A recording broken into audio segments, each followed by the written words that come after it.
Silent Night, Deadly Night, Part 2.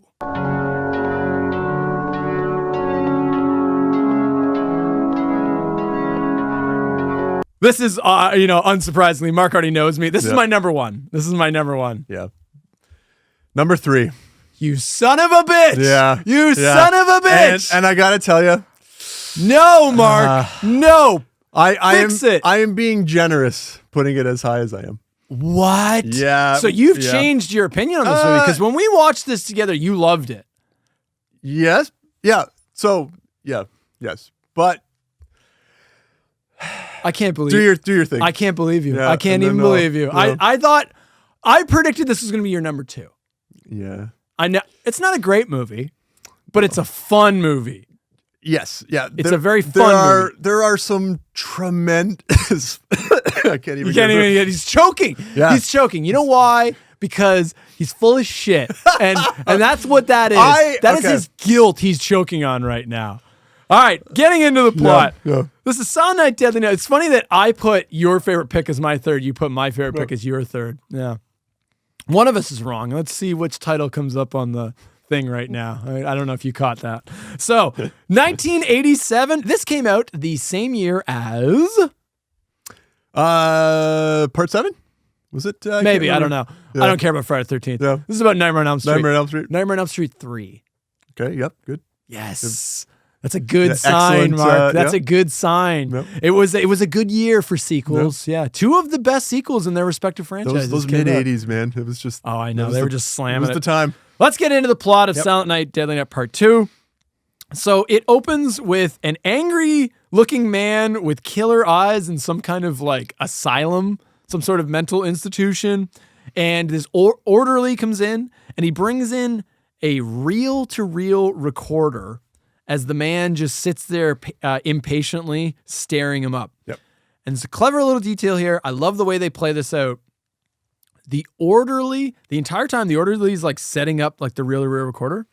He never breaks eye contact with the man, with the patient. They're showing you this. The orderly already is afraid of this guy. Yep. He already doesn't trust this guy. This guy must have had other incidences. He's dangerous somehow. He's dangerous, right? They're showing you that visually. They're not saying it, but it's a great way of showing it. In walks some kind of psychiatrist, Dr. Bloom, who instructs the orderly to leave, leaving just the doctor and a now grown-up Ricky, a.k.a. Billy's younger brother from Part 1, played by Eric Freeman. Eric Freeman. The man, the legend. This man right here. Signed your movie. Or signed your copy there, yeah. Should we let's take a pause for a second. So you already knew this was my favorite entry. The entry that Mark was talking about at the beginning of the podcast when you said I showed you one of them, I showed him Part 2. Yeah. Part 2, I hadn't seen Part 1, but I'd seen Part 2. I love this film. Yeah. Unironically. It's bad, but that's why I like it. Yeah. This is a good example of it's so bad, it's good. Yeah. And if you go into it knowing that and having that expectation, you're going to have a fun fucking time watching it. If you go in this trying to compare it to that, which was a little bit more classy and it was a little bit more straightforward, you might not like this movie. Yeah, and you and I talked before we started the show, like how you asked me, how easy was it for you to come up with your ranks?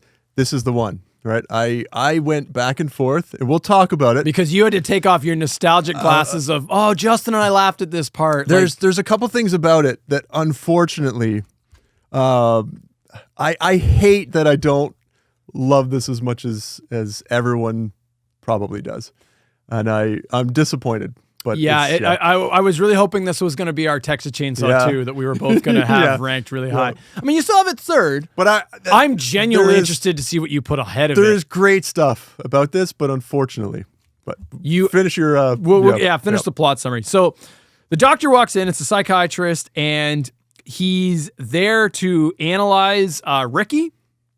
And so he's going to conduct like interviews with him. So they're in like this little room in the mental facility or mental institution, and there's like a reel-to-reel recording. And we get our first bit of dialogue from Ricky, and this sets up the tone of the entire film.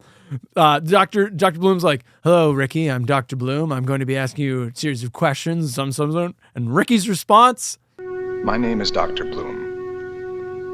You can call me Henry, or if you would feel more comfortable, you can just call me Doc. Fuck off, Doc. fuck off, Doc. Yeah. And he's just got this like, look on his face, like the whole movie He's pretty just much. sneering. He's just like, yeah. He is not interested in whatever the fuck this man is trying to accomplish here. Ricky does not give a fuck. Yep. He does his own thing. It's also revealed that it is, once again, December 24th. We, continuing with the Christmas theme, it always has to take place around Christmas. So Dr. Bloom begins to question Ricky, and what follows is the first. If you thought the plot structure from Silent Night 1 was a little wonky, Silent Night 2 is really wonky. So what they do is the first act of this film is Dr. Bloom is asking Ricky questions about his childhood. Yep. What we get is Eric Freeman's narration over scenes, literally footage, Actual scenes. scenes and Not footage reenactments. from Silent Night 1. Yeah. It was Christmas Eve.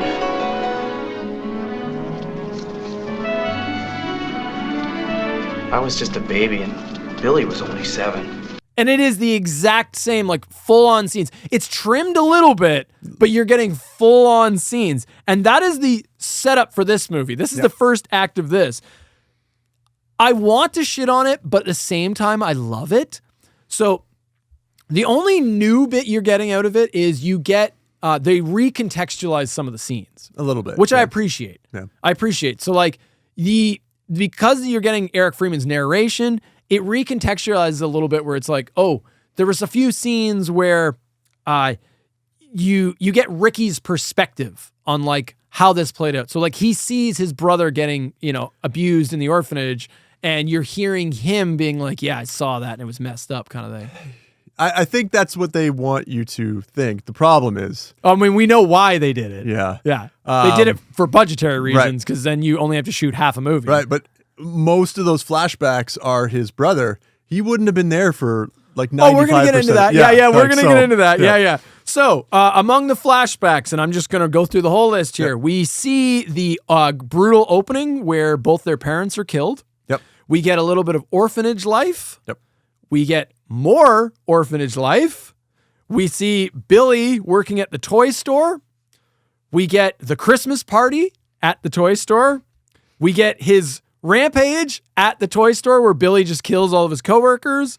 We get more kills. We also get the scene from the first movie where, like, the bumbling cops are going around and they see the guy dressed as Santa climbing through the window, but it's like the father who's like trying to surprise his kid, and they storm in, which is hilarious because it's already a stretch where you're like, Ricky wasn't here for 90% of what you're seeing. 90% of these flashbacks, Ricky wasn't even there for that. But it's somewhat believable. It's like, okay, he would have heard what happened. Sure. So it's not that much of a stretch. So we have to assume what we're seeing is his visualization of what this may have looked like. But then you get the cop thing, and it's like, okay, how would he have even known that happened? Right. And he has like a stupid line where, what does he say here? I wrote it down. Yeah, he says, Daddy almost got his present early.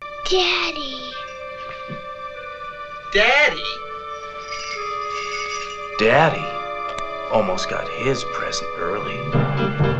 It's like, how did you even know that happened? Right. Like, what was that in the paper? I don't think they would have reported that in the paper. I don't think the cops would have wanted a news article about how they almost shot this father dressed up as fucking Santa Claus. Normally when you have flashbacks, you're recounting something that happened to you. Right. Right? He's essentially telling the story of his brother that he wasn't there for any of it. Right. Like he was either a baby or a small child, and he definitely didn't see any of this Right. happen. So there's nothing that this doctor couldn't glean from our character here that he couldn't just read in the newspaper. Like, so the whole thing is just like, you're right. We know why they did it because It's an excuse to just reuse that footage. and they absolutely reused the footage. Yeah. Like, We're still going Yeah. here. So then we get the shot of the bumbling cops. We then see more kills. We then even see the fake out kill where you think Billy gets killed and it's the deaf priest. Yep. And did you catch? They fucked up. They retconned it. yeah, I don't know if. Do you know what I'm talking about? Yeah. So in the original Silent Night 1, who is it that accidentally gets killed? Mother Superior says this. Father O'Brien? Right. Yeah. And he's deaf, right? Yep. So far it says the guy's about 50, under 6 feet tall. My God, it's Father O'Brien. He was our Santa this year. Ricky says, Old Man Kelsey, the janitor. One problem. It wasn't Billy. It was old man Kelsey, the janitor. Yeah. What? Yeah. I mean, Why retcon that? So they forgot. It's only been 3 years since the first film, and they forgot their own lore. and it's not like It they would've didn't taken, go back and taken watch 2 the first seconds. one because they cut most of the first one into this one. Right, so it's like yeah. somebody that no would excuse. there's no excuse. That's excuse. just a huge fuck up. But yeah, he's like, poor old man Kelsey, the janitor. It's like, it wasn't the janitor. It wasn't the janitor. Unless maybe. Okay, maybe I just thought maybe I'm gonna defend it now. Yeah. Maybe Ricky thought it was the janitor because he didn't know because they didn't tell the kids that it was the priest that got killed. So maybe they were feeding the kids, the wrong information. You can tell how much Justin loves this movie because normally he would have like you had a line in our last podcast. Oh, did I? Yeah, you were like we were watching the episode that we both ranked at the bottom. Dust to dust. Dust to Dust. You're like, when you were watching that, you said to yourself, there's no way Mark is going to have the patience for this. Right. And here I am sitting here saying, after having watched this movie, saying, there's no way that Justin would have the patience. There's no way that Justin would let this movie get away with all this. And yet here you absolutely. are Oh, defending absolutely. it because you love it so much that you want it to be better than it is. I don't. You I, want- don't I know what it is, which is a bad movie. So this is only adding fuel to the fire. You It's so actually- want to It's making me like it more because overcome the mistakes that the movie no, is but making. the mistakes add to it Yeah. because it's like, oh, they fucked that up. That's great. It's even worse. There's no way that Justin would have the patience for this if this were any other movie. And I'm fine with it. I'm totally fine with There's only one Silent Night, Deadly Night Part 2, buddy. it. That's true. Yeah. There is only No, one. it does So I only stand need to alone. have patience for the one. Yep. So they just keep going through this Yep. and they show you everything. They literally show you every major scene with Billy from the first film. They show you Every scene. People, I gotta tell you. Yeah. and they show you every kill from the first scene or from the first film. Yep. And while this is going on, so the way that it's set up, it's like Bloom is asking Ricky questions. So it's like Bloom will ask Ricky a question, then Ricky's answering it, then you get narration, and then they're going to show you a scene from the first film. Yep. Then it cuts back to Bloom and Ricky in the room, and Ricky is just being like needlessly hostile to the doctor like the entire time. He's just being like a shitheel. Yeah. He never lets up. He's constantly antagonizing Bloom to try to get like a rise out of him. Yep. But Bloom's keeping his cool. He's keeping his composure because he's there to actually analyze Ricky. Yep. So like, Ricky being a dick, it's like, this is only adding to like his research in a sense, right? But they just keep cutting back over and over and over again. And I think they know that he's like his 13th. The 13th psychiatrist that he's had or something like that. Dr. Bloom is lucky number 13th 13. shrink, yeah. He's So- lucky number 13. And the real Silent Night Part 2 does not begin until the 39-minute mark. And this is, if you have made it this far into the movie, congratulations, because you've just watched Silent Night, Deadly Night Part 1. Yeah. You've literally just seen all of it, in a sense. Yeah. Now we're going to get into the actual Silent Night Part 2. Because that was just a cheap way for them to stretch out the runtime Right. of this fucking movie. It's less they got to shoot, right? And now we finally get some new lore and we get some new footage. So they're still doing the same format of Ricky reliving his childhood. And this is where they're copying Silent Night Part 1, where now you're going to get to see Ricky's, like, they kind of piggyback Billy's trauma a little bit for Ricky, but now we're also going to see, like, you know how with Billy, we had the Billy as an 18-year-old in the toy store. Now we're going to see Ricky's version of that as it goes from like teenager to, you know, a grown man kind of idea. And that's all new footage they've shot. Sorry, you look like you want to interject. No, like the character is kind of cookie cutter, the same as the brother, but now you get to see his take on essentially the same. You get to see his activation. Right. Yeah, you're going to get to see his toy store incident in a sense. So it's revealed that they closed the orphanage after the incident with his brother Billy, and Ricky was then adopted by a nice family.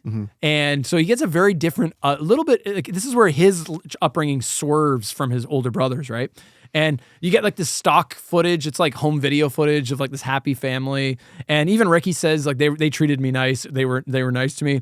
And then we cut to this scene, and God, this leads to like the first Silent Night, Deadly Night is mostly a serious film.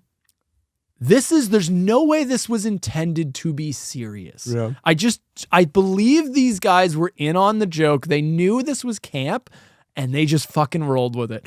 Because there's this funny scene, and I don't know, maybe this scene wasn't meant to be funny, but so it's like young Ricky and his adopted mother, and they're like on the sidewalk, and his mother's like talking to her friend, and then Ricky sees these two nuns walking towards him, and they look like so ominous looking, like something out of The Omen. And Ricky, it triggers Ricky because he saw all the abuse from the nuns from Mother Superior. And he's like, Mom, look at these nuns. And then like the second he finally gets her attention because she's ignoring him, she looks, and then like the second that happens, the nuns just like instantly like right turn into like a building. And of course she's like, what, Ricky? What do you see? Right, there's nothing there. Yeah. And then the second the mom turns, they like instantly pop back out of the fucking store. It's a scene that feels like it's rated out of like the Naked Gun series. Right. It's like, not practical. Like it wouldn't happen like that. No. But they've created it. It's comedic to timing. Do the thing it's comedic timing. Yeah. Again, I don't know if it was meant to be serious, but it's very fucking funny.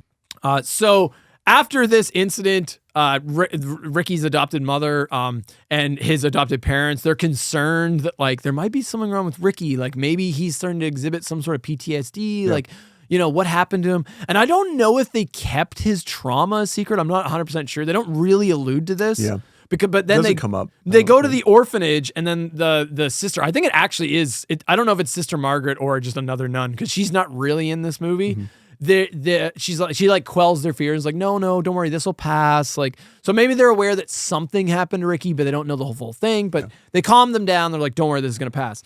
We then cut ahead to a teenage Ricky, and it's at his stepdad's funeral. Yep. Which I'm like, oh shit, okay, that's like kind of a big like life event that happens. They don't dwell on this at either. It's just that's the thing that happened. He lost his dad. Yep. Okay, sure. And it's not, so we're cutting ahead. Again, kudos to this production. It's not Eric Freeman yet. It's another actor playing like a teenage version of Ricky. Yeah, he's supposed to be 15 years old at the funeral, right? Right.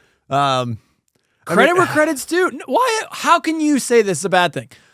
So many films that have like insane budgets are so fucking lazy now. Like, look at perfect example would be the fucking Tron Legacy, where they had like Jeff Bridges, and he's like 60 years old, and they're like, all the scenes with young Jeff Bridges, like, oh, we'll just make a CG duplicate, and it looks like shit. And it's like, you couldn't hire a lookalike to do those scenes? Like, fuck off. True, but they didn't do that here either. No, they did. They did, because you have that. It could have just went right to Eric Freeman, and they could have made him look like a teenager, and it would have been stupid, right? But no, they bothered to hire an actor just to be in like 2 scenes that's him as a teenager. This is a no-budget production, and yet they have the money to hire multiple actors, but for some reason, big productions can't do this? I don't know. I was okay with it in the first one because the age gap's a little bit different. But when you're 15 years old, you look like what you're going to look like. No, you do not. You look like a different actor. You morph and then you morph into a full-grown man only 3 years like, later. This one I'll give you as a nitpick. Like, because movies have to do this all the time. No, they don't have to do this. They just they just choose to. They got to start hiring look-alike younger actors Pick to a play kid that looks like the adult. Right. And not just some kid that you want to right. have. And they don't do this anymore, but they used to do it all the time because they couldn't do de-age bullshit. Right. But now it's like, oh, The Irishman. Oh, yeah, Joe Pesci can also play his 30-year-old self and his 50. And it'll look all weird on screen. And it's going to have this uncanny valley. And so what I'm saying is Silent Night, Deadly Night Part 2 does what Martin Scorsese couldn't do, all of Disney couldn't do. It's able to do things that major productions aren't able to do. You heard it here, folks. You heard it here first, folks. That's the bar, buddy. That's the bar. He went to film school. Absolutely. Absolutely. We didn't talk about this shit. They should have showed us this stuff. Would have showed us how to actually make movies. So we then get a scene. This is our activation scene. We get to see young Ricky's first kill, and the exact same as part 1. He comes across this like young couple in a field, and they're like fooling around, and then the guy like starts getting handsy and aggressive, and then I don't remember if he like tries to if he tears open her blouse or tries to, but. I'm gonna say I think he does. He probably does. That's like a common recurring thing in this franchise. So again, it's this douche. We got this scumbag guy, and he's like pressuring his girlfriend to like fuck, and she doesn't want to, and then he just basically just decides to assault her, and then she like, she gets away and like gets rid of him, and then he walks away, and meanwhile Ricky has seen all this. It triggers him, and then Ricky goes into his full killer mode. Now he's activated exactly like Billy in the first movie. And he grabs the guy's Jeep and then proceeds to run him over with his own Jeep like 6 fucking times. Yep.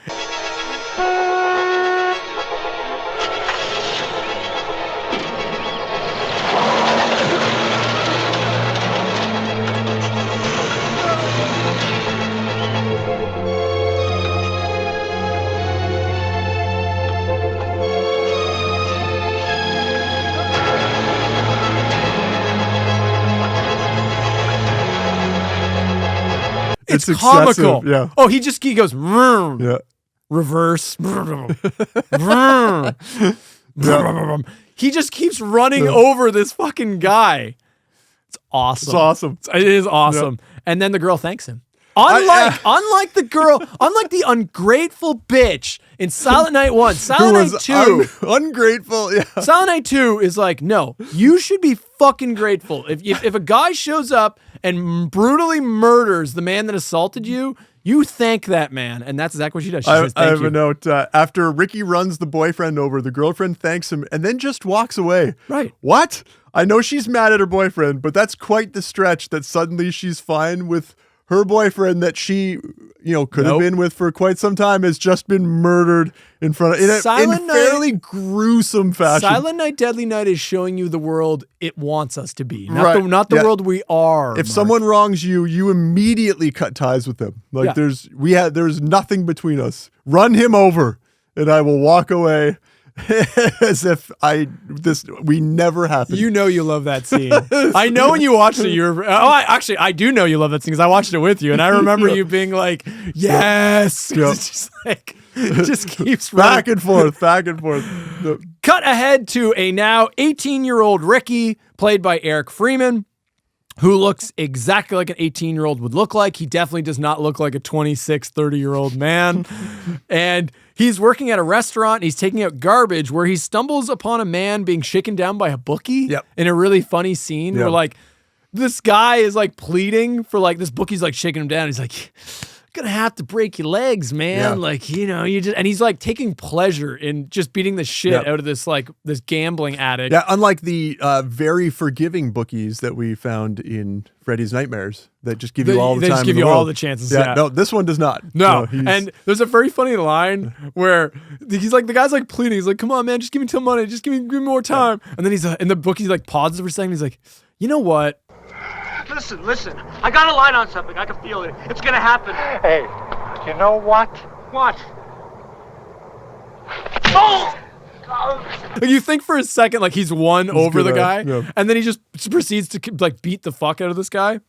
Ricky then, seemingly for no reason, intervenes. I'm assuming just because he's like, oh, that's bad behavior. Naughty. Gotta punish that. Yep. So then like he steps in and the bookie like tries to start something with Ricky, and Ricky just like starts tossing this guy around, and once again revealing the superhuman strength aspect, lifts the man up with one outstretched hand. arm, Yep. lifts up this big fucking guy, and we get a cool kill where he kills that guy. He impales him with an umbrella and then opens the umbrella on the other side of his body. Yeah. That's a cool fucking That's good. kill. That was a cool effect. So then we cut back to Dr. Bloom, and Dr. Bloom asks a very triggering question for Ricky. He asks about a woman named Jennifer.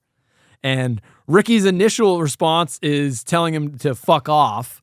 And then he starts getting into it, and we learn that unlike Billy in the first movie, Ricky had a love interest. Yes. And it was this woman named Jennifer, and they have this little meet cute. And it's like similar to the first movie. It's almost like they took the formula for Silent Night 1 and just did that again. I wouldn't call them, I would never accuse them of such a thing, but it almost feels like that because now we get a montage sequence of these two lovebirds like falling for each other, including a completely unnecessary sex scene. So if you want to see Eric Freeman's tight muscular body, as we all obviously do, absolutely check this out because we get this sex scene between the two of them and they're falling for each other. And then it cuts ahead again and enter Chip. Chip is Jennifer's ex-boyfriend. Yep. And it's like Ricky, to set this scene, it's like Ricky is just walking with Jennifer, and they're on like some little date, and they're in this neighborhood, and they just happen to walk into the asshole boyfriend that's like working on his car. Yep. And he's being like this red Mustang. Yep. Yeah, and he's being like a needless. Is it red? I think it's red. Yeah, triggering. It's red. Yeah. Red. Yep. By the way, the Jeep in the scene where Ricky runs over the guy in the field. Red. Yep. It's a red Jeep. Yep. This is a recurring thing in this series, the red car. Triggering. Yeah, it's always a red. But all the vehicles in these movies are always red. That's a recurring thing you see in all of these films. So Chip is just like needlessly harassing him, being a dick, and like he takes it a little bit too far, and then like Jennifer gets like, I think she gets like shoved over. So she gets like knocked over, and then Ricky just snaps, and then he grabs Chip, and then he grabs like Chip's got like a car, like this some sort of electric booster, like some sort of battery booster. Yep. Ricky grabs it, attaches the alligator clamp to Chip's tongue, and then just like cranks up the voltage in this fucking awesome kill where like Chip's just like, and then like he cranks up the electricity, and then his eye just bursts. Pops out, yep. Fucking awesome kill. Love that kill. Jennifer, of course, then has a heel turn, and she does what you're not supposed to do. She is ungrateful and lashes out at Ricky when she should be happy. Yep. She should be happy that Ricky murdered this asshole ex-boyfriend, but no. She's upset that her boyfriend just murdered a man in cold blood in the middle of the day. Even though her ex-boyfriend is a terrible, like he keeps reminding her of the sex that they had. Yeah, like, he's a complete scumbag. There was a scene in the movie theater that, somehow he's there at the movie theater when the two of them are there, and when Ricky goes to get snacks or something, or to kill the guy in the back of the theater, he kind of. This guy slides in and starts getting all like, "Hey, remember the time I was with you?" Remember, and just he's like, a complete scummy piece of shit. Yeah, like does not deserve any kind of don't feel bad remorse for this guy. Yeah. So Jennifer snaps, and Ricky then loses it. Yeah, he goes into like the blind rage mode, and then he proceeds to strangle Jennifer. Yeah. As this happens, a cop appears out of literally nowhere. These cops must have the quickest response time ever in this, whatever this town is, because the second Jennifer's body hits the ground, the cop is there. He's on it. Where did he come from? Yep. called him.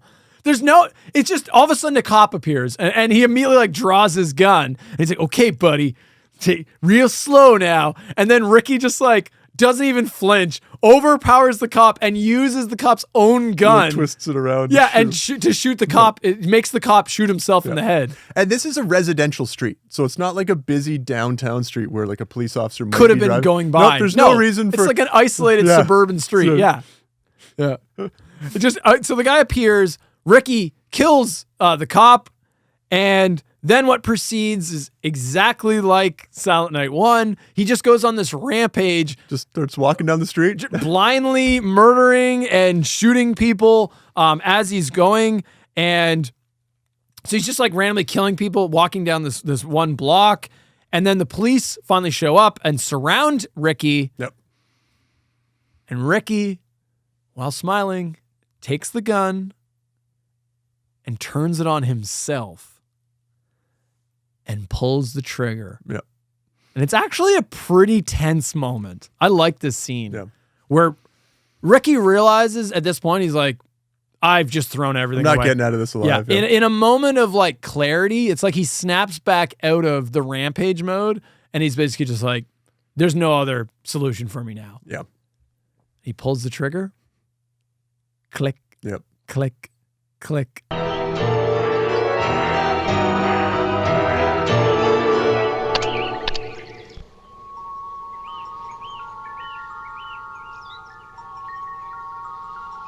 No more bullets. Young and stupid. He's fired all the bullets in the gun. That's a great scene. I like how that plays out. We then cut back to Ricky in the mental institution, who is now talking to himself because we discover he has killed Dr. Bloom. So while we were watching this sequence play out, at some point, Ricky kills the doctor. Decides to kill him. Yeah, he kills the doctor. Yeah. So now the doctor's dead and Ricky escapes from the institution. He then, of course, has to assemble he needs the Santa outfit. So he just like finds and kills some random like sidewalk Santa, like one of those guys like raising money for charity. Yeah. He kills one of those guys and then steals his outfit. And then he calls Mother Superior. He calls he grabs on a payphone. He calls Mother Superior and teases that he's going to come after her. And we cut to an even older Mother Superior now, who inexplicably so it's like the first movie. It's like, oh, when they cut ahead, then they time skipped ahead. Mother Superior was like in a wheelchair, and it's like, oh, I guess that was just to show she was a little older. Maybe she had some health issues. Now we cut ahead. She has like half her face is like mutilated and burned. It's like. It's so over the top. Yep. And there's zero explanation. They don't explain this. It's like Dr. Loomis in Halloween 4, where he has like the burn prosthetic, but it's way more over the top than that. Yeah. It's just like this giant fucking thing on half her face. She looks like a mutant. With no reference as to why that happened. At least with Dr. Loomis, you know why he's got it, right? But like, did we need that? I don't know. I guess maybe to try to. So the reason I think they did it was to hide the fact that it's a different actress. Yeah. It's not the same actress. So that's what I was thinking. But still, you could have any one line, anything, guys. Yeah. Nope. They don't give any explanation. So she just has this. And with only 10 minutes left, we get a mini showdown of Ricky attacking the now retired old bag at her home. He gets the exact same axe as Billy from the first movie. Where did he get the axe? Who cares? Who Doesn't fucking matter. knows? Doesn't He gets matter the at axe. this point. I Yeah. understand where he got the Santa outfit, but I don't know where he got the fucking axe. But for some reason, he just has this axe, and we get this mini little cat and mouse as the nun, as the evil old nun tries to get away from Ricky. After their little cat and mouse, the cops show up, and Ricky is gunned down unceremoniously, but not before smiling and winking at the camera, letting you know maybe he'll be back. He's alive. Yeah. There you go. That's the plot of Silent Night, Deadly Night Part 2. The best of the Silent Night films. Mark, why don't you get into what you don't like before because I'm just gonna gush. So yeah, okay. Like Maybe what is the problem? You just don't like the camp. No. I love the camp. So here it is, and this is of all the movies and shows that we've ranked. This one is probably the one that I've had the most difficulty with because there's a lot to love here, right? It's so fun. It's so bad. I'll give you a little bit of history, folks. When we watched this a couple years ago, like I said, I hadn't watched any other movies, right? So if this is the only one you watch, it's incredible. It's hilarious, right? Some of the kills are great. There's some funny parts I know you're probably going to get to. I got a whole list of funny moments. So if you watch this movie in a vacuum and you don't watch anything else, it's perfect. It's one of the greatest horror movies of all time. Unfortunately, it doesn't stand on its own. There is a first one that comes from this movie, and my opinion of this movie unfortunately dropped after I watched the first one and realized just how much they lifted from the first movie. When we talk about the flashback scenes, literally the first 40 minutes are almost entirely scenes lifted from the first movie. They're not reimagined. They're not retold. They are shot for shot taken from the first movie and put into the second movie. This movie is 88 minutes. And when you figure that 4 or 5 minutes of that would be credits, right? That means that almost half of this movie is just the first movie. Yes. You can't, that's a no. No, right? yes, you can. You because can't the first movie is you know kind of boring. Because we have the first movie already. But it's kind of boring. Sure. All right. But regardless of that, you can't just lift this and put it in. Yes, you can, Mark. Because we've got this movie already. So this is the debate. Does this movie make part one irrelevant? I think it does. I don't think you even need to watch part one. Sure. I think you can just watch part two. You don't need part one anymore. Fair enough. Because this movie there's almost zero plot to part one. Would you agree with this? Sure. It's so paper thin. Yeah. So this movie takes all the best shit from the first movie, the shit that you actually want to see, the kills, the titties, the goofy shit with him running around as Santa Claus. All the best elements from the first movie are taken, condensed, and put into this movie. Sure. So you get the opening first act of part two is just a kill count compilation of all the best scenes of part one. So to me, part one is kind of irrelevant because of this movie. And if we had decided to watch these movies and not watch part one and start with part two, then that argument makes sense. But unfortunately, it doesn't work that way, Justin. Right? This movie does exist. We did put it in the series, right? You can't just decide, you know what? Can. The second one does a better job with the parts of the first movie. Right. So therefore, I get to just completely discount the fact that the first movie. No. Yes. No. So that's not a thing. That's not a thing. Except right? it is. Except it is. So all this to say, you're going to talk about Eric Freeman's performance as well, right? This is the When Harry Met Sally entry. Do you know what I mean by this? No, I don't know what you're talking about. So, please. When I think, have you seen When Harry Met Sally? Of course, it's a masterpiece. Yeah. It is known for one very specific scene.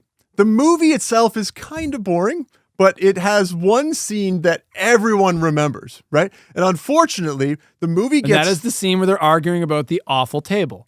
Right. Yeah. And, I'll have... I was making a joke. Yeah. I'll have what she's having. I actually am a deep fan of that movie, so I actually know the other scenes, not just the famous orgasm in the restaurant scene. I'll have what she's having. The problem is that movie gets so much credit for one scene that the rest of the movie doesn't really live up to, right? And I know you're going to talk about it, but there's the one line, you've got it right here on the thing. This movie is defined by that scene, but the rest, I know you want it, but it's a criticism. You can't present that as a positive because it's... Hold that thought. Hold the thought. You talk because I know you want to own this movie. There's more to the movie. You want to just talk for the whole time. There's more to the movie than just that scene. Sure. And there's a lot more funny shit than when just you that ask scene. somebody, hey, Silent Night, Deadly Night Part 2, they're going to be like, garbage day. And I get it. So, right. But unfortunately, it's like a 2-second throwaway line that the whole movie is sort of propped up, but doesn't deserve the level of infamy that this line gives the movie. I disagree. I disagree. I think there's more to this film than just that one scene. We're going to get into that scene in a minute. But let me just end my little rant by saying, having said all that, I had no idea Mark was going to get this heated over this. I thought Mark was going to like this movie. Having said all that, I fucking love the movie. Isn't it obvious he really likes this movie? If this movie didn't exist, so your biggest problem is that it just uses all that footage from part one. it uses all the footage from part one. Right. There's that line is just it does so much heavy lifting for the rest of the movie that the rest of the movie is good, but maybe isn't.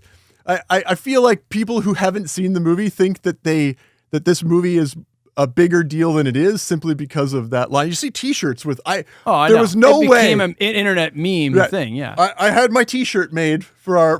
This is going to be a thing that I'm doing now. I guess I'm going to have a T-shirt. And made I wondered. I was like, is he going to do a shirt that says Garbage Day? I'm not doing Garbage Day because that is exactly the thing that everyone associates with Silent Night, Deadly Night. As they should. The franchise is better than that and deserves more. I disagree with that. The franchise is definitely not better than this. Than Garbage Day. I will concede the classiest this series was with the first entry. This one, yeah. But unfortunately for you, the rest of the series leans more towards my favorite entry in that they didn't give a fuck after this movie. They just started doing shit. You know I'm right. I just wish that half of this movie wasn't already a movie somewhere else. Yeah, you wanted other stuff. You wanted basically like the 30 minutes of him going through Billy's backstory should have been 30 minutes of going through Ricky's backstory. His own backstory. And just reshoot those scenes. And they totally could have done that. Yeah. Yeah, how does he remember all these things that didn't happen but to him? That makes it funny. That's the point. That's the point. It's so bad. Again, the movie's just so much fun. If you're if you're not gonna buy into the worse this is, the more I like it, then I see where you're coming from. I'm simply saying, like, I know everyone's going to gush about this, so I will do the unenviable task of being the one that will say that there's a lot about this movie that shouldn't pass, but it does. I'm simply putting it out there so that we don't gloss over the fact that how do they get away with this? Like, they get away with it. I know. It's amazing. If I'm going to watch another one again, it's going to be that one. So how do you get away with this? In case this is the most heated Mark's ever gotten, and it's about Silent Night, Deadly Night 2. I fucking love it. I just want you to know. So one of us is very stable, mentally, and as you're getting to see, there's another person on the table that is you know why? Because for weeks I knew this was coming. Like, I knew you knew I was gonna gush about too, right? Yeah. And I'm like, somebody has to temper the opinion that you're going to provide. Which I respect it. Yeah. I respect it, and I'm not. You know what it is? It's like this is schlocky shit. Yeah. But it's just the right flavor of shit that it tickles my every bit of it knows what it is. Exactly, and it tickles my funny bone enough where I went this, and Silent Night, Deadly Night 1. It's a classier. I'm not saying it's super classy. Yeah. It's classy. It's a classier horror film. It's a traditional slasher film, but it's kind of boring. It is, and it doesn't nail like. I watched Silent Night, Deadly Night. So really what it comes down to is the question is, what do you want out of this franchise? Yeah. Do you want a more serious horror film? If you want that, there's a couple entries that can get you there. But if you want the schlocky shit that 2 is, there's a lot of entries that can get you there too. So it's more, that's the divide we're having right now is you want more of a serious thing. You don't want more of a schlock fest. The parts that were good were great. It's just that you can't score full marks when half of the movie when you cheat. It's absolutely a cheat, right? Like I can't even believe that they had the balls to do that this. Somebody was like, "Yep, let's do this." Yeah, I'm pretty sure it went into theaters too. And so that's why when we watched this the first time, it was awesome because you didn't have the context. I didn't have. Like you could obviously tell when you're watching part 2 the scenes that are the previous because they look older, they look different, right? But when you haven't watched the first movie, you're not you're not offended by that, right? Because this is the first one you've seen, so it's just like, and it's exactly, you told me right up the I warned you. I was like, hey, yeah, they do this whole thing. Half this movie is the first movie. Yeah. But I like that because I'm not a huge fan of the first movie. I find the first movie drags and it's got structural problems with the plot and there's no real protagonists. And so this one, it's like, what this movie does is it takes the highlights of the first movie and you get to watch all those the highlights, but then it also does its own schlocky shit on top of that. So that's just extra whipped cream on top of the sundae.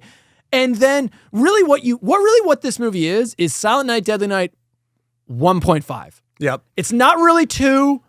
This is the prototype, but if for enjoyment purposes, if you can only watch 1, it's part 2. Oh, so you're agreeing that that this is the better standalone.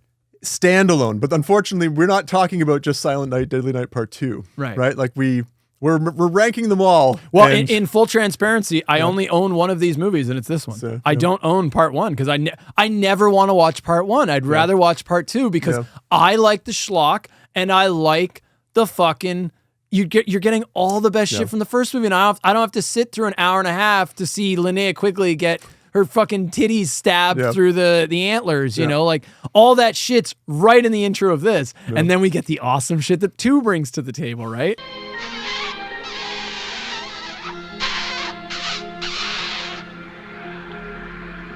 Go ahead, Studley. Kiss her.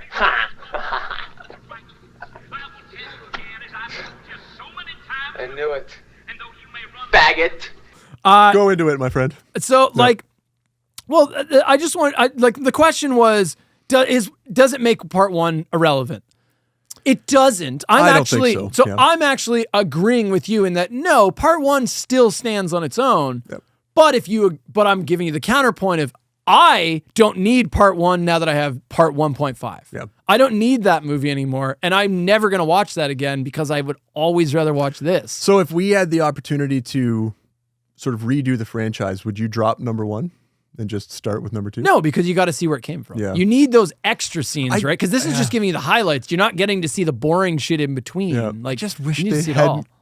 literally Chopped as much as they did. Yeah, and half the movie is another movie. Mark, you want to come over to my side. I know you want to come over here, and maybe I can win you over. Because let's get into what really makes this the amount of movie original special. content in this one is about the length of a Freddy's Nightmares episode. Oh, maybe even a little bit less. Yeah.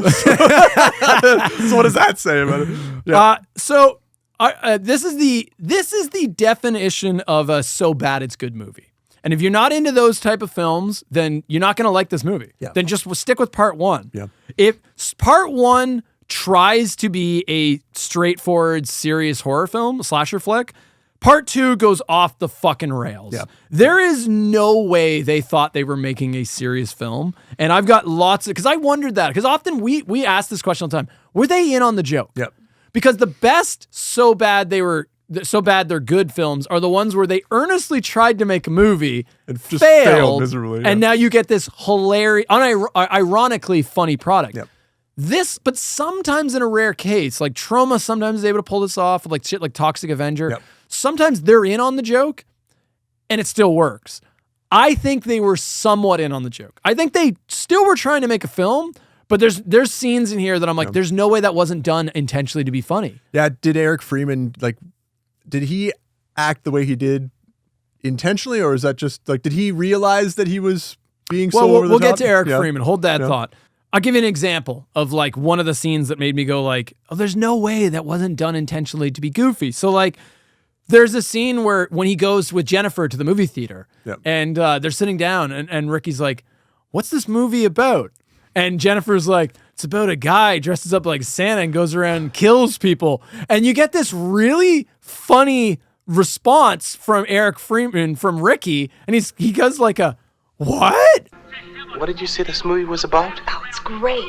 It's about this guy who dresses up like Santa Claus and kills people. What? I'm holding you up, asshole. But it's so comedic. There's no way that wasn't meant to be a funny gag. Yeah. And just for viewers, the movie they're watching is Silent Night 1. It's Part 1. And they even put scenes on they show you the screen of the movie theater that they're watching it. They're watching his brother's story. No. They're watching. So they don't show the Billy shit. It's the robber scene. Right. They show the scene at the beginning of the movie where it's the other Santa Claus. Literally lifted though. Right. So again, this is actually a recurring thing. Yeah, this will come up again. This is going to come up again. They like to show you scenes from the other movies. People watching movies of movies. Entries. Yeah, this is what is that called? The infinite stairwell where it's the snake eating its own tail. Right. Yeah, all of these movies exist in their own world, in their own universes. Yeah. Apparently, the only two that are actually connected are, I think, these two, and that's about it. Because all the other ones make no sense with that. Okay. Yep. So some funny. I wrote down some funny moments and funny lines. You already kind of dropped this when we were talking about the ending bit where he kills Mother Superior.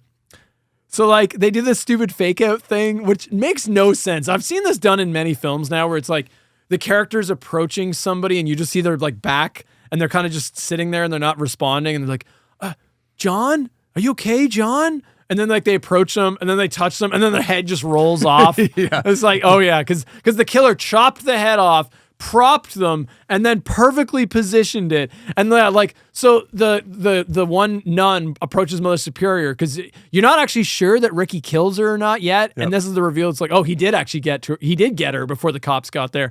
And it just shows her back. And then she the second she touches the nun, Mother Superior's head just comically rolls off. And there's zero blood. It's just dry head, dry stump. Yeah. There's no blood on anything, no blood on the floor or anything. Not even, it's great. I love that.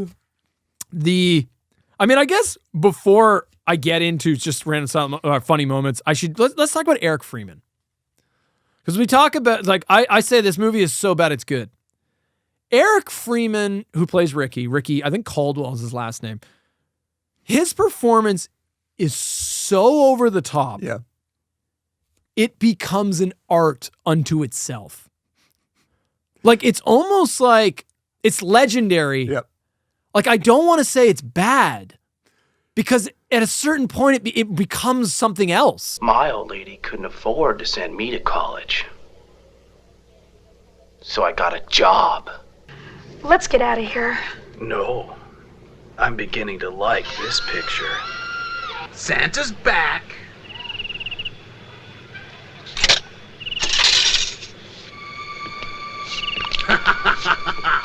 It's so bad that it's almost did he mean to do this? It had to be intentional, right? Yeah. And I have so full transparency. Mark, you've pointed at this a few times. Yep. So what we have here on the /cinema, the sacred /cinema desk is a signed copy of Silent Night, Deadly Night Part 2 that I myself got. I met Freeman at London Comic Con. Shout out to London Comic Con. Again, this is a Canadian podcast. This is London, Ontario. I met Eric Freeman and got him to sign my Blu-ray copy of the movie, and he went all out signing this. I'll put a photo up on the screen of me actually meeting him. He was an absolute fucking sweetheart. He was so nice. He talked to me for 25, 30 minutes. Yep. Admittedly, so it was actually Robert Brian Wilson was also there. So the two of them, they had the two tables beside each other. Neither one was getting a lot of attention.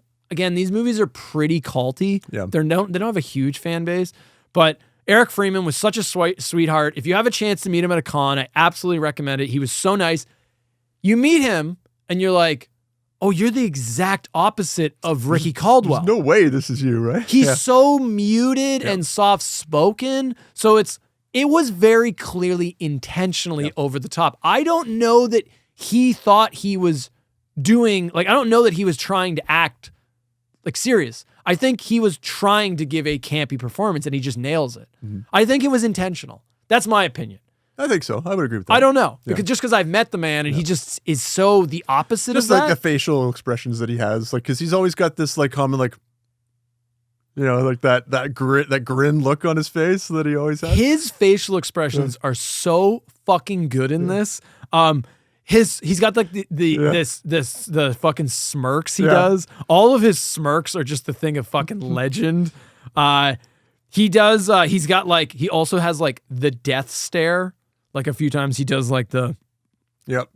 where he's just like staring down somebody where he's like, that guy's about to fucking get it.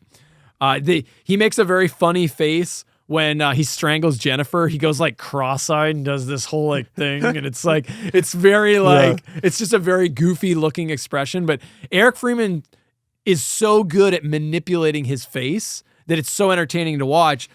People have made, I don't know if you noticed this, he never stops moving his eyebrows. How's that? The entire movie. Every line I of hadn't thought about dialogue, it, but every time he's just constantly, oh yeah, is that so, Doc? Am I wasting your valuable precious time? Yeah.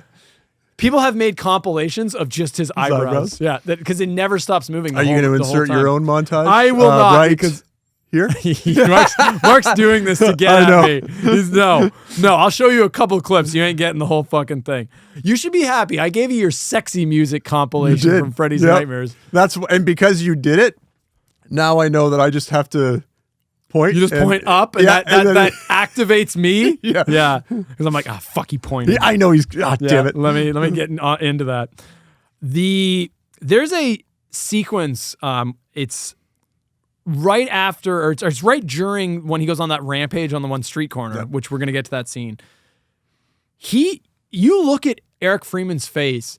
He goes through an entire string of emotions in this shot. It's just him walking, but it's a really good shot of his face. He goes from like happy to angry to smiling to self-conscious to rage. Yeah. It's like this whole fucking string of emotions you see play out on his face. And it's like, holy shit. Like, the man can act. Right. It's unfortunate that like maybe he never really got any other roles. Like, cause he kind of just fell off the face of the earth. This was kind of it for him. This was kind of his one and done in his career. He popped up in other things, but it was so minor that like you really got to go to your way to even find those things. But maybe given the opportunity, he could have given us some really cool performances. I don't know. He could have been a great character actor, right? Not everybody's meant to be the A-list guy, but there's a hell of a lot of great character actors, and he's great in this. There's a great character actor in this franchise that made a living. We're gonna get to made a living. We're gonna get to it very soon. He also has like an amazing evil laugh. Yeah. His evil laugh in this is just, it's so campy. It's just so cheese. It's great. You can see the warmth coming out of me. the beaming. The glow. The glow coming Christmas out of spirit. me. So all that said, Eric Freeman's great. His performance is great. Now let's just talk about some funny moments and funny lines that I've written down here. At one point, Dr. Bloom asks Ricky a question. He's like, do you have dreams or nightmares about that incident, Ricky? Do you dream, Ricky? I don't sleep. Everything is like he's like almost like biting at the doctor every time he talks, right? Like he's just he's always so hostile. Yeah. He's such an antagonistic piece of shit. Constantly. But in a goofy way. He never lets up though. Yep. Famously, the car that Ricky uses to run over that guy, it's red, and Ricky he peeks over the doctor's shoulder because the doctor's writing down his notes, and he sees that he wrote red car, and he goes, "Red car, good point."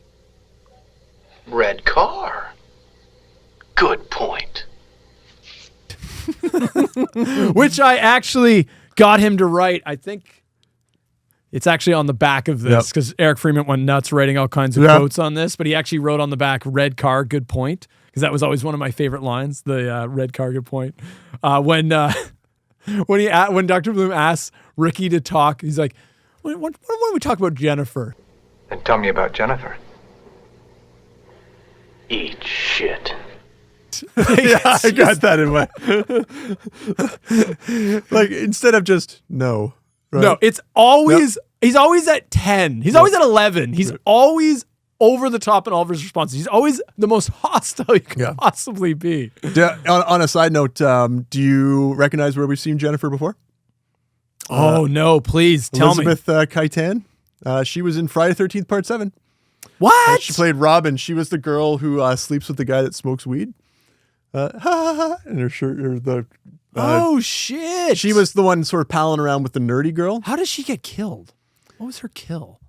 She is. Oh, I should know this. I know he gets. I think she's the one that gets thrown out the window. Yeah. Is that one? Maybe she gets thrown out the window and hits the car. Maybe. Yeah, and he's the one who's like Maddie and gets like stabbed. Oh no, maybe it's not that one. I don't remember. Yeah. Anyway, so that's cool. She's got like a completely different hairstyle, so you would easily not recognize her. But I think that's 3 times now in this series that you've brought up somebody that was in part 7. Yeah. Good on you, man. There you go. Because Tina was in, Laura Park Lincoln was in Freddy's Nightmares. The little girl was in, I think, another episode of Freddy's Nightmares or something. She was in one of the Texas Chainsaw Massacre That's movies, right. That's what it was. So we got all kinds of, everything part goes back to part 7. Everything comes back to Friday the 13th, part 7. Another funny line that I caught was at one point, like, it's so bad.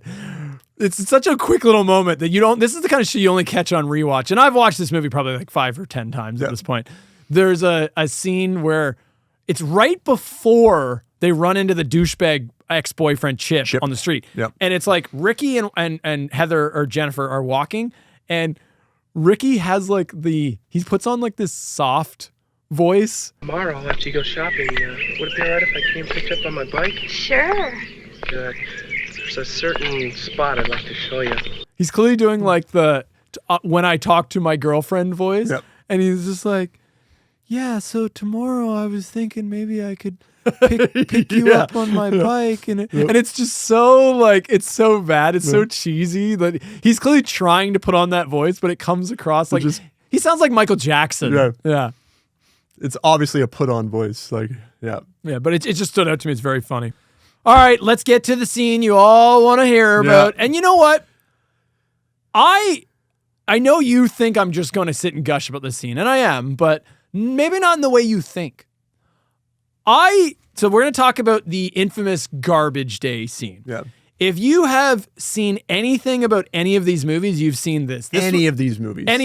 This is the scene that, and maybe this Mark clearly resents this, that this became the thing that this, because this isn't really what the franchise is. It is, and it's what half the franchise is. It's unfortunate that this is what the franchise is tied to. Right. Right. So the scene that we're talking about is there's a viral clip that, it went, when I was in high school, there was t-shirts coming out. Yep. There's a shot in the movie, and it's a hilarious line delivery where Ricky, it's right after he kills Jennifer and he kills the cop, and he takes the gun, and it's right at the beginning of the rampage, and he shoots this random guy and just has a very funny delivery where he says, "Garbage day." Yeah.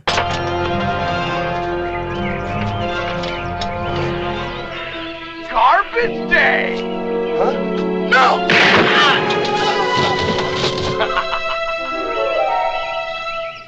And somebody took that like 15-second thing and put that on the internet, and it just blew up because it's just so bad that you can't, like, it's hilarious. The whole scene is actually, is a great scene. He's basically just, after he's killed Chip, he's killed Jennifer, now he's killed the cop. Now he's just kind of walking down the street, just killing anybody else that he happens to encounter, right? There's So I'm glad you bring this up because what people don't realize, because everyone has just seen this scene, that one clip that was posted, this scene is way longer. Yeah.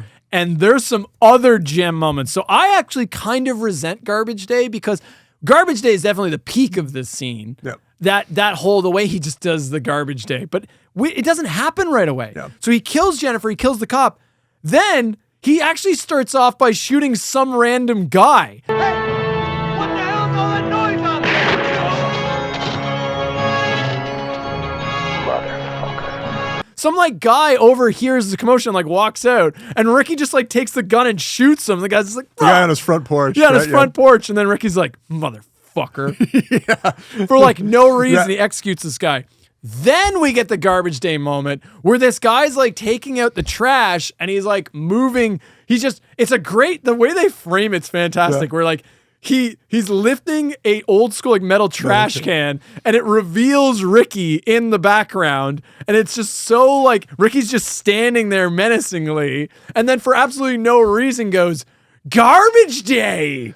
And then proceeds to shoot the guy and through the garbage can. The garbage can. And it's so cheesy, the sound, like the guy's just like, like it's something that would be like in I don't know, just one of those bad action movies from the 80s, those straight to video ones. I get why it's legendary. It's great. It's definitely the climax. But we have more. Yeah. That's like the start. That's the first half of his rampage. That scene goes way longer. So he then is walking down the street, and a little girl, we get this shot where a little girl, like, she's riding her bike, and she accidentally knocks into Ricky's leg, and she apologizes, like, I'm sorry, mister. And it's exactly like those scenes in where, like, someone will run into Jason or someone, like a kid. It's always the innocent, right? They have the innocent character. So, like, Michael often would run into kids, but he wouldn't kill the kids, except the newer movies where, like, he doesn't give a fuck. But it's that scene of they're showing you, okay, this guy has some lines. Right. He's not going to kill children. There's a line. And they did the same thing with Billy in the first Silent Night, Deadly Night 1.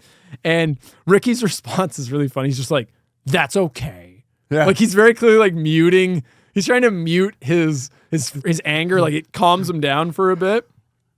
He then sees I'm surprised no one talks about this scene. Yeah. He then sees a red car. Quite possibly the most ridiculous part of this whole stretch. Right, is this. Yeah. This red car is like just driving down towards him, and then Ricky like laughs maniacally and begins shooting at the car randomly, causing it to spin out and go up onto its side and crash. And there's actually a pretty impressive stunt here. Yeah. Because I don't know how that guy was able to like, the balls on that guy. So the car spins out, goes on its side, and then Ricky cuts to a different shot, and Ricky clearly is now a stuntman. Yep. And the car sliding on its side comes right at the stunt guy, and the stunt guy just it basically like sort of flips up into the air, and the guy's just stands it out. He basically just kind of he sidesteps the car sliding at him within like fucking 2 inches. Yeah.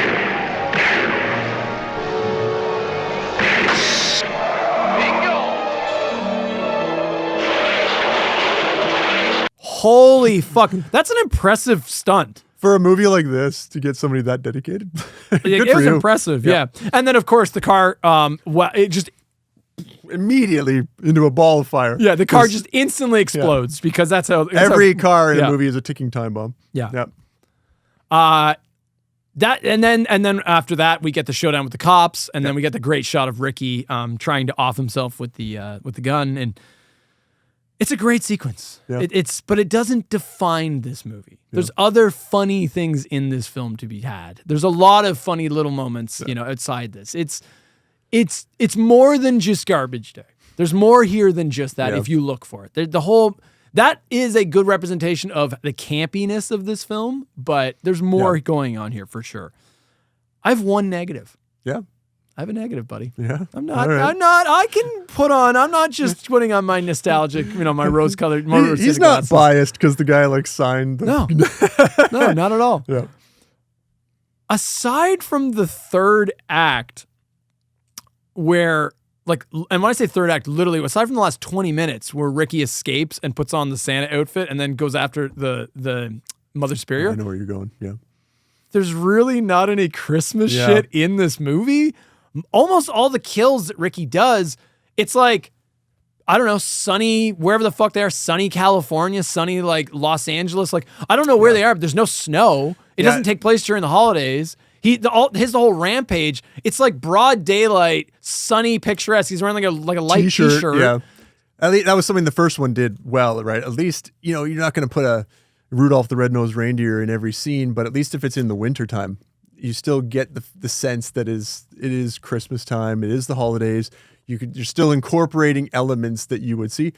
Other than the fact that they have that one identifier at the beginning of the interview that the doctor has with him saying it's December 24th, you'd have no idea. And then, the ending. And then the ending where Ricky dresses up as Santa, and that's about it. Yeah. So, but Yeah, that's my one criticism. Yep. It's just like it's just not really. It's not really a Christmassy, but it gets away with it because it uses so much of the Christmas shit from the first movie that you forget. Where but it's true. It's like that's how it cheats its way to being a Christmas horror film in that it uses all the Christmas shit from part one. It gets away with it because it copied all the answers to the test from the kid next to it. Yeah. So okay. Yeah, absolutely. Yeah. So yeah, Mark, you just so you want to love this. I do. You do love this. So like. We've reviewed a number of movies on this show, right? And there are some, Texas Chainsaw Massacre, Next Generation that I would not recommend that you watch that movie. This movie, I would absolutely recommend that you go and see it. And I really, if I had one wish for this movie is that I wish that it didn't just rip off so much from the first one. And I wish that as a collective existence, the whole movie and franchise wasn't narrowed down to just one single line. I agree with that. I think it's better than that. I think it deserves. I think more this movie's than that. better than just that garbage day scene. That's just it's. I get why it went viral because it's so amazing. Yeah, but. I'm glad that Eric Freeman was able to sort of gain some notoriety out of it. But I think you are doing yourself a disservice if you have seen that line and you think that that's all the movie is, and then you don't go and watch it. Or that's all the whole franchise is. Yeah, because there's a lot more. Yeah. But I, of course, am on the opposite opinion. I think if you want to watch a movie that's so bad it's good. I mean, the thing is, Silent Night, Deadly Night 1, I keep saying like, yeah, it's a pretty serious. It's like it's still a campy, it's still cheesy. It's still a cheesy '80s slasher film, right? Like it's not Wes Craven at doing Elm Street where there was artistry there. It's still schlock. So. If you want to watch a so bad it's good film, just watch part 2 because then you basically get twice the kill counts. Yeah. You get all the kills from part 1, full scenes, and you get all the kills from part 2. And you get the awesome Eric Freeman performance, which I like Eric Freeman better than I like Robert Brian Wilson. Yeah. But there's an argument to be had for both. Yeah. So, yeah.